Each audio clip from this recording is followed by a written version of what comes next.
आदाब, इस्तकबाल है। मैं हूं आपके साथ अबू हुरैरा। अफगानिस्तान से अमेरिका के निकलते ही तालिबान की सरगर्मियां तेज हो गई हैं।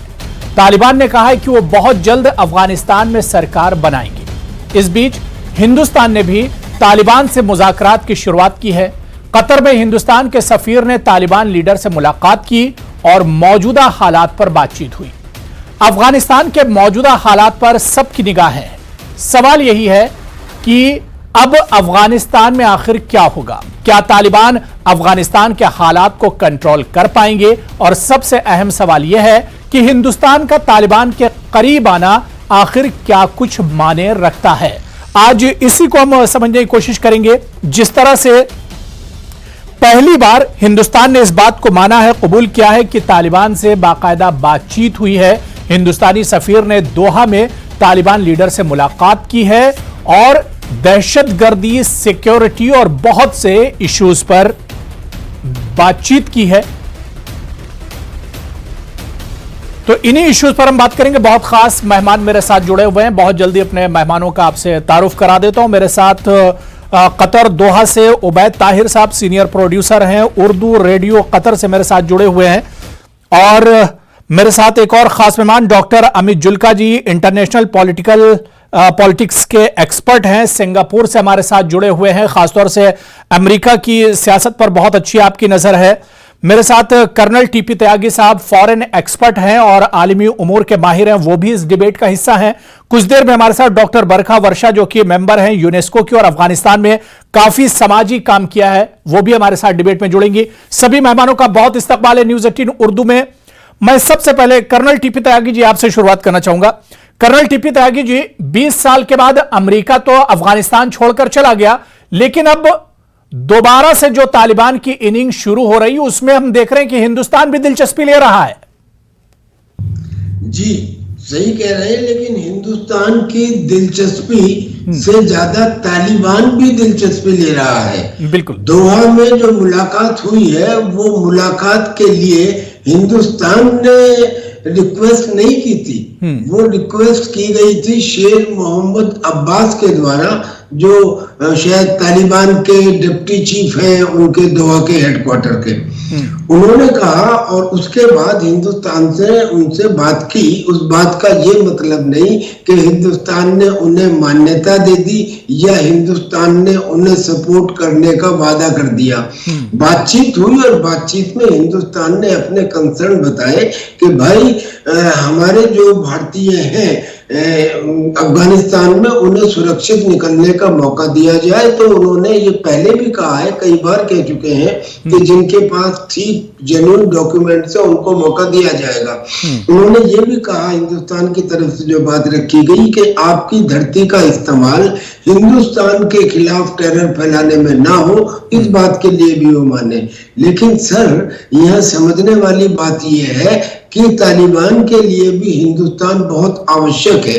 पहला पॉइंट तो ये कि पाकिस्तान और चीन ये तो एक सुर में बोलेंगे ही। अगर कल को तालिबान और इनके बीच में कोई खटपट होती है, जैसा चीन का जिस भी देश में निवेश हुआ उसके साथ उसकी कुछ ना कुछ खटपट बाद में हुई, क्योंकि उसकी टर्म्स एंड कंडीशंस ऐसी हैं कि वो फंसा देता है। उस समय कोई तो एक ऐसा देश हो जो काउंटर करे, और वो काउंटर करने में हिंदुस्तान हो सकता है, पहली बात। और दूसरी बात ये कि आज हिंदुस्तान दुनिया में अकेला ऐसा देश है जिसके बहुत कम दुश्मन हैं, अन्यथा हर किसी देश के बहुत सारे दुश्मन हैं। लिहाजा अगर किसी तरह से हिंदुस्तान मान्यता दे देता है तो फिर बहुत सारे देश उसे मान्यता दे देंगे, ये भी तालिबान को मालूम है।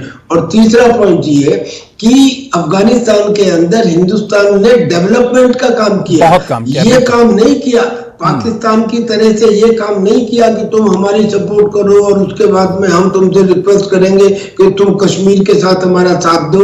यानी कि उनकी धरती को किसी दूसरे देश के खिलाफ लड़ने के लिए हमने काम नहीं किया, हमने डेवलपमेंट के लिए काम किया। तो जो एक सौहार्द वाली स्थिति आज तक कभी भी कोई नेगेटिव पॉइंट नहीं रखा, पॉजिटिव पॉइंट रखे, तो इसलिए और वो अपने करीब उनके 34 प्रोविंसेस के अंदर। यानी अब कर्नल टीपी त्यागी साहब, हिंदुस्तान का नजरिया भी एक तरह से बदल रहा है और तालिबान भी चाहता है जिस तरह से रीजन में हिंदुस्तान मजबूत हुआ है उसे तालिबान भी बहुत अच्छे से समझ रहा है और इसी वजह से तालिबान भी हिंदुस्तान के करीब आ रहे हैं। मेरे साथ डॉक्टर बरखा वर्षा जी भी डिबेट में जुड़ चुकी है, मेंबर हैं यूनेस्को की, वो भी हमारे साथ जुड़ी हुई। डॉक्टर बरखा वर्षा जी, आपका भी मैम बहुत इस्तकबाल है। और जैसा कि मैंने पहले भी बताया था कि बरखा वर्षा जी अफगानिस्तान में काफी दिन इन्होंने सोशल वर्क किया है, काफी अफगानिस्तान के डेवलपमेंट कामों में हाथ बटाया है। बरखा वर्षा जी, मैं आपके पास ही आना चाहूंगा क्योंकि अब हमने देखा कि हिंदुस्तान ने भी पहली बार ये एक्सेप्ट किया है कि तालिबान से बातचीत हिंदुस्तान कर रहा है। इस बातचीत को आप कैसे देखती हैं?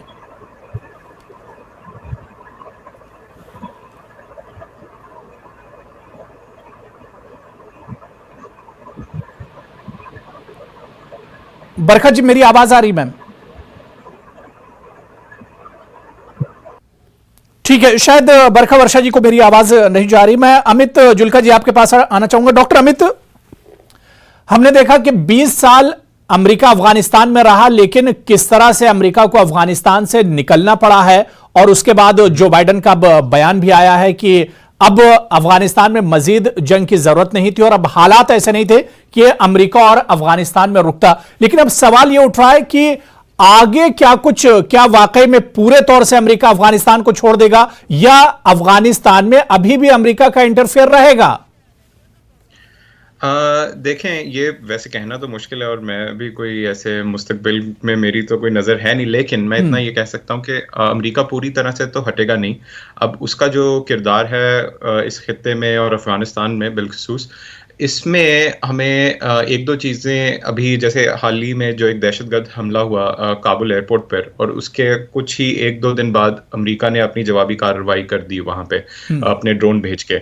अब इंटरेस्टिंग बात यह है कि उनके ड्रोन्स की जो रेंज है वो कुछ 900 या 1000 किलोमीटर है। तो अब अगर वो ड्रोन्स अब कहाँ से आए हैं? वो ना ही तो वो उनके किसी एयरक्राफ्ट कैरियर से आ सकते हैं, ठीक है, क्योंकि काबुल तक वो पहुंच नहीं पाएंगे। तो वो या तो पाकिस्तान से जा रहे हैं या ताजिकिस्तान से जा रहे हैं या किसी और मुल्क से जा रहे हैं वहाँ पे। तो मतलब कि अमेरिका के अभी भी वहाँ पे कुछ एसेट्स हैं, अब चाहे वो अफगानिस्तान के अंदर टेक्निकली ना हो, लेकिन अमेरिका का कुछ तो किरदार रहेगा। क्योंकि देखिए, ये जो साम्राज्यी ताकतें हैं ये ऐसे जाती नहीं है, ठीक है। मतलब अभी उन्होंने हटा लिया है अपना, मतलब वहाँ पे जो उनकी फौज थी, लेकिन अमेरिका के हैं वहाँ पे इंटरेस्ट हैं और वो रहेगा। लेकिन हाँ, अमेरिका क्योंकि अभी इस मूड में नहीं है कि वो वहाँ पर अपने फोर्सेस भेजे या फिर से वो मदाखलत करे उस एक किस्म से उस लेवल पर, तो वो उस तरह अपने मतलब जंगी तैयारी नहीं भेजेगा, अपने सिपाहियों को नहीं भेजेगा, क्योंकि जो बाइडेन के लिए वो पॉलिटिकली काफ़ी कॉस्टली पड़ सकता है, मतलब उनके जो डोमेस्टिक पॉलिटिक्स के पस मंजर में। तो मेरी तो ये राय है। बिल्कुल। मैं डॉक्टर बरखा वर्षा जी, मेरी आवाज मैम आप तक आ रही है क्या? मुझे सुन पा रही हैं आप?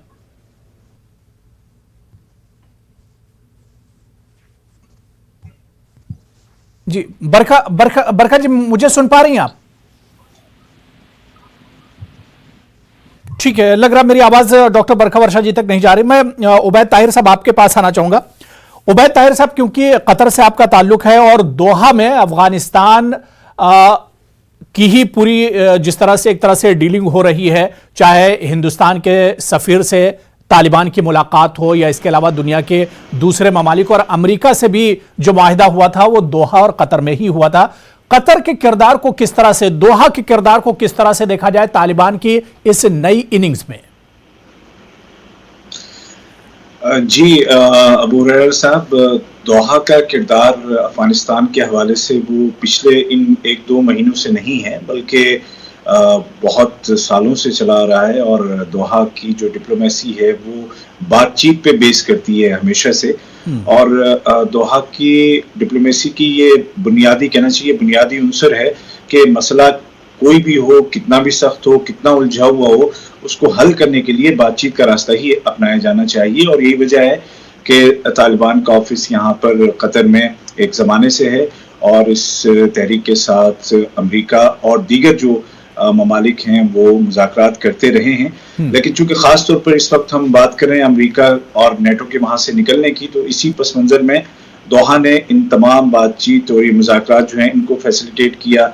दोहा के कतरी हुकूमत के जो आला एहलकारान हैं उन्होंने कई दफ़ा काबुल का दौरा किया, और दुनिया भर के जो दीगर ममालिक के जो आला एहलकारान हैं, जिसमें कि अमरीकी एहलकार हैं, यूरोपीय एहलकार हैं, भारत के वज़ीर ख़ारजा के कई दौरे हुए हैं दोहा के। इस दौरान सेक्रेटरी ख़ारजा के दौरे हुए भारत के यहाँ कतर में, और वो कहीं ना कहीं सबकी जो कोशिश थी वो यही थी कि जो अब नई सूरत हाल जो पैदा हो रही है उसमें हर एक, जितने भी स्टेक होल्डर्स हैं, तो हर एक को ऐसी जगह मिले कि जिससे फिर फर्दर फ्यूचर में अच्छे ताल्लुकात इस मुल्क से बनाए जा सके। तो कतर ने हमेशा बातचीत को सपोर्ट किया है, और उसी सिलसिले में अब जो ताज़ा हम सब जानते हैं कि यहाँ कतर में जो भारत के सफीर हैं डॉक्टर दीपक मित्तल जी, बहुत ही सुलझे हुए डिप्लोमेट हैं और बहुत ही सुशील स्वभाव के हैं। बहुत ही अच्छा उनका तजुर्बा है सिफारती मैदान में, और उनकी बात यहाँ पे जो इस वक्त जो स्टेनिक ज़ई साहब हैं उनसे हुई, और कतर ने उसमें जो न सिर्फ ये कि भारत के साथ, बल्कि इस वक्त जब मैं आपसे बात कर रहा हूँ जो इंग्लैंड के प्राइम मिनिस्टर के जो एलची हैं वो बात कर रहे हैं तालिबान के साथ कि किस तरह से बरतानवी जो लोग वहाँ पर या बरतानिया के साथ जो ताउन करने वाले अफगान लोग थे, या दीगर जो यूरोपीय या दीगर मुल्कों के लोग जो वहाँ अभी तक हैं, उनको कैसे निकाला जाए।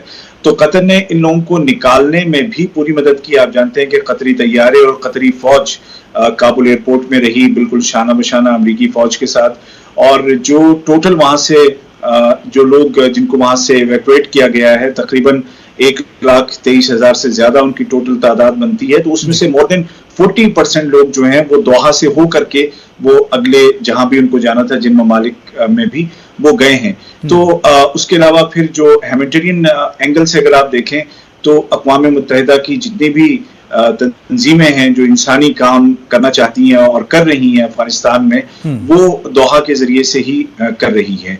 अभी तक जो तालिबान का अभी उनके तर्जुमान ने जो ऐलान किया था कि चंद ही दिनों में नई हुकूमत तालिबान अपनी कायम कर रहा है वहाँ पे, और दोहा का उसमें ये मुतालबा रहा, और दोहा के जो डिप्टी प्रीमियर और यहाँ के जो फॉरेन मिनिस्टर हैं शेख मोहम्मद बिन अब्दुर्रहमान अल थानी, जो इस तमाम चीज़ों को ओवरलुक कर रहे हैं, उनका भी जो बयान था कल का जर्मनी के वज़ीर ख़ारजा के साथ, हाइको मैस के साथ, वो यही कि जो भी नई हुकूमत बनती है अफगानिस्तान में उसमें तमाम जो तबके हैं समाज के, वहाँ के अफगानी समाज के, उनको नुमाइंदगी उसमें दी जाए। तो आप कह सकते हैं कि कतर ने इन मुआहदों तक पहुंचने में और उसके बाद अब अफगानिस्तान में बहुत अहम किरदार कतर और दोहा का। जाहिर सी बात है कि तब्दीली अफगानिस्तान में हो रही है, लेकिन उसकी जो पूरी हलचल है, या यूं कहें कि जो सबसे ज्यादा हलचल है, वो दोहा और कतर में है।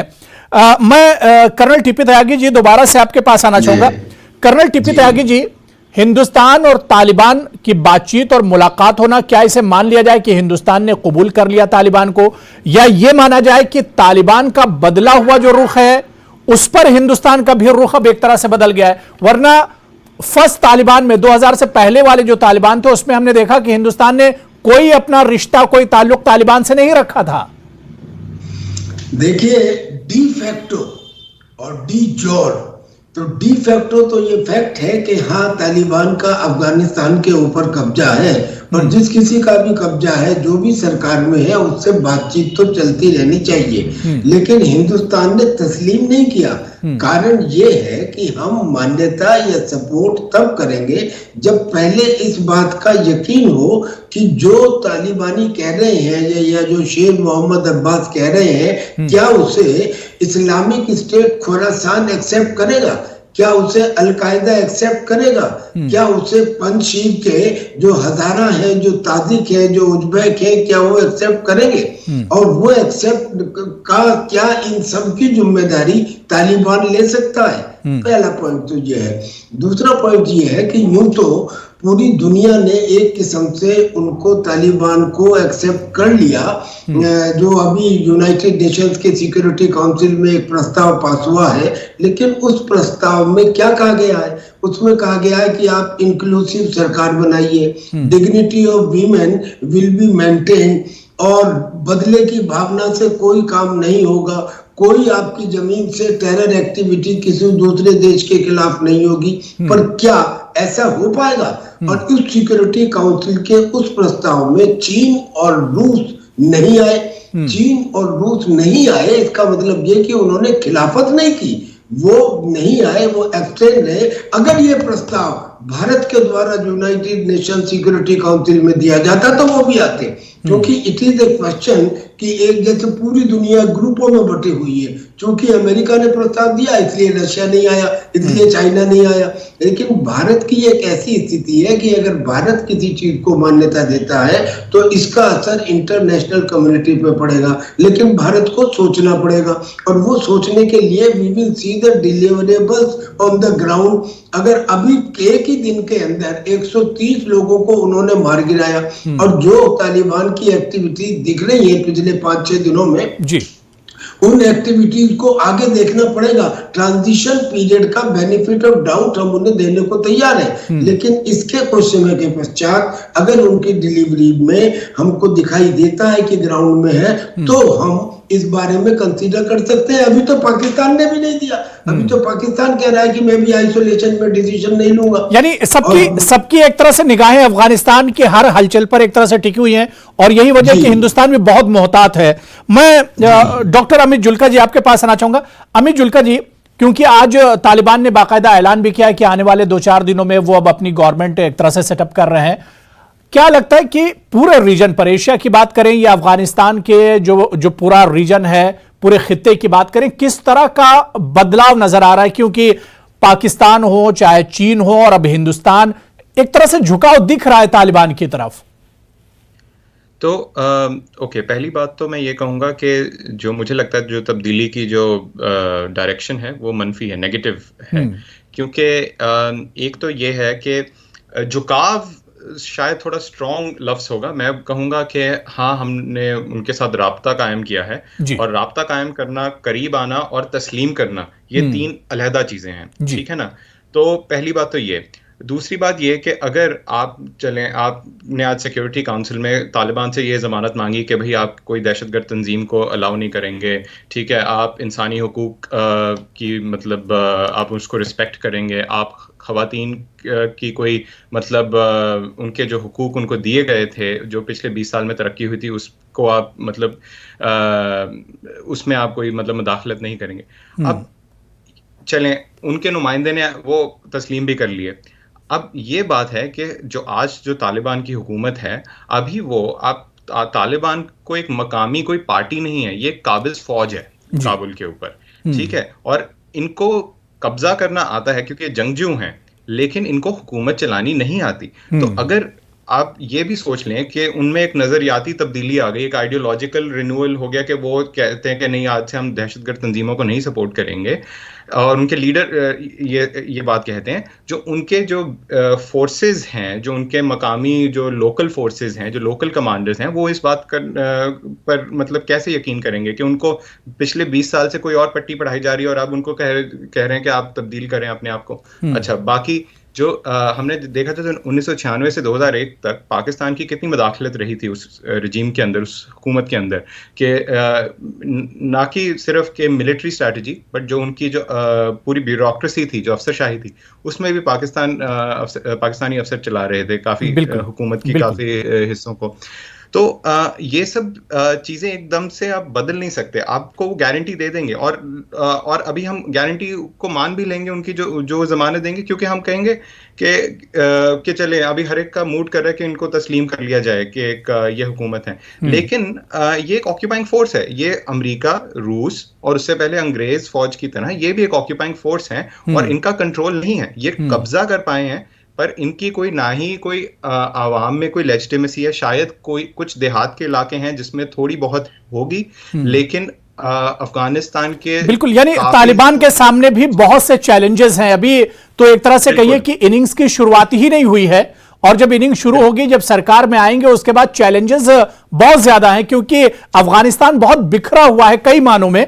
मैं इस पर आगे भी बात करूंगा डॉक्टर अमित जुल्का जी। मैं उबैद ताहिर साहब आपके पास आना चाहता हूं। उबैद ताहिर साहब, जो प्रेस कॉन्फ्रेंस कतर में, दोहा में तालिबान ने की, शेर मोहम्मद अब्बास साहब ने की, उन्होंने कहा कि तमाम ममालिक से तालिबान अच्छे ताल्लुकात चाहता है, और उन्होंने कई बातें सरकार को लेकर कही कि 3-4 दिन में सरकार बनेगी, इसमें खवातीन भी शामिल होंगे, इसमें काबिल लोग और जो पढ़े लिखे लोग होंगे उन्हें शामिल किया जाएगा। यानी अफगानिस्तान एक तरह से बताना चाह रहा है, कॉन्फिडेंस में लेना चाह रहा है पूरी दुनिया को। जी बिल्कुल, ये बात हम सब शुरू से ही महसूस कर रहे हैं कि जैसे तालिबान की पेशकदमी हुई थी और देखते ही देखते इन्हें पलक झपकते पूरा काबुल उनके कंट्रोल में आ गया था, तो आपने देखा कि वहाँ पे इन्होंने अपने पहले ही मिनट से ये जाहिर करने की कोशिश की कि ये वो तालिबान नहीं है जो आज से 20 साल पहले हमने देखे थे, इनमें वो शिद्दत नहीं है। और आपने वो मनाजिर भी देखे होंगे जब कुछ खवातीन तालिबान के खिलाफ मुजाहिरा कर रही थी और वो खड़े उनको देख रहे थे और हंस रहे थे और उनको कुछ कह नहीं रहे थे, जबकि इस तरह का मंजर 20 साल पहले तस्वुर करना नामुमकिन था। तो जो कोशिश है तालिबान की वो यही है कि अपना जो सॉफ्ट चेहरा दिखाना चाहते हैं और यही उनके जो जितने भी तर्जुमान हैं, चाहे वो यहाँ शेर मोहम्मद साहब हों या वहाँ ज़बीहुल्लाह मुजाहिद हों या नईम हों या दूसरे जो उनके जो भी लीडर जो कैमरे के सामने आए। और आप देखें कि पहले जो तालिबान थे वो तो कैमरे के सामने आते ही नहीं थे, अब यह है कि वो गैर मुल्की रिपोर्टर्स जिनमें खवातीन भी शामिल हैं उनसे भी पोलाइटली बात कर रहे हैं। तो मैसेज वो यही देना चाहते हैं कि अब हमने इन नए हालात में नई दुनिया के साथ हम रहना चाहते हैं और नई दुनिया के साथ समझौता करना चाहते हैं और उनके साथ मिल करके चलना चाहते हैं। अब जब हुकूमत आएगी पूरे तौर पर, जब कवानीन को लागू करने की बात आएगी, क्योंकि फिलहाल तो हम जानते हैं ट्रांजिशन पीरियड है, इसमें यकीनन वो अपना एक सॉफ्ट रुख दिखाएंगे ताकि दुनिया उनको सपोर्ट करे। इस वक्त दुनिया की सपोर्ट की उनको जरूरत है और जब ये सपोर्ट अगर किसी ना किसी सूरत में कहीं से मिलती है, जो कि हमें नजर आता है, क्योंकि आपने देखा होगा कि अमेरिका ने भी ऐलान किया है कि वो यहाँ दोहा में एक पूरी जो डिप्लोमेटिक टीम है अफगानिस्तान को लुक ओवर करने के लिए वो यहाँ पर बेस कर रही है, यहाँ दोहा से वो देखेगी, क्योंकि अभी तो उनकी एम्बेसी वगैरह जाहिर है कि बंद है तमाम मुल्कों की, तो यहाँ से ही वो उसको देखेंगे।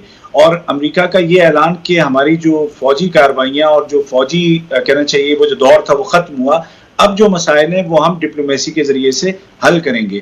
और इस वक्त यहाँ पे हॉलैंड की जो वजीर खारजा हैं वो भी यहाँ मौजूद है, उनकी भी बातचीत हो रही है। बरतानिया के वजीर आजम के एलची उनकी भी यहाँ तालिबान से बातचीत हो रही है। यानी दोहा में लगातार कतर और दोहा में लगातार अफगानिस्तान और तालिबान को लेकर हलचल तेज है। मैं टीपी त्यागी साहब बहुत मुख्तसर में कि ये बदलाव का वक्त है अफगानिस्तान में तालिबान को लेकर, ऐसे में हिंदुस्तान को बहुत अलर्ट रहने की जरूरत है। 30 सेकंड सिर्फ कर्नल त्यागी साहब। जी हाँ, बिल्कुल ठीक कहा आपने। दरअसल में अफगानिस्तान की अंदाजन उम्र करीब 19 साल है। इसका मतलब ये कि बहुत सारे लोग अफगानिस्तान के मेजोरिटी वो है जिन्होंने तब तालिबान का पहला वाला राज नहीं देखा, और जो इंटरनेट सेवी है, जो वेस्टर्न स्टाइल को पसंद करते हैं, क्या वो तालिबान को कबूल करेंगे? आज की तारीख में तो बेशक बंदूक के सामने वो चुप हो या घर में दुबके हुए हो, लेकिन उनका विद्रोह और बहुत सारा विद्रोह, और तालिबान के पास ये कुव्वत नहीं है कि वो इसको कंट्रोल कर सके। तो हमको नहीं लगता कि ये सरकार अगर बन भी गई तो चलेगी, वहां पे सिविल वार होगा। लिहाजा यानी तालिबान जो तालिबान का कौल है, जिस तरह से तालिबान कह रहे हैं और इसी तरह से यानी कहनी करनी में फर्क नहीं होना चाहिए, और जिस तरह से अभी सिर्फ अफगानिस्तान नहीं बल्कि पूरी दुनिया को एक तरह से अपने भरोसे में लेना होगा तालिबान को। और ऐसे में तालिबान के सामने अभी बहुत से चैलेंजेस हैं। आने वाले दिनों में किस तरह से तमाम हालात को, तमाम मुश्किलात को, तमाम परेशानियों और चैलेंजेस को पार कर पाते हैं इन मुश्किलात से तालिबान, ये देखना बहुत अहम होगा। बहुत बहुत शुक्रिया कर्नल टीपी त्यागी जी, बड़ी अच्छी बातचीत हुई। डॉक्टर अमित जुल्का साहब आपका भी बहुत बहुत शुक्रिया, और उबैद ताहिर साहब आपका भी बहुत बहुत शुक्रिया डिबेट में जुड़ने के लिए। आदाब।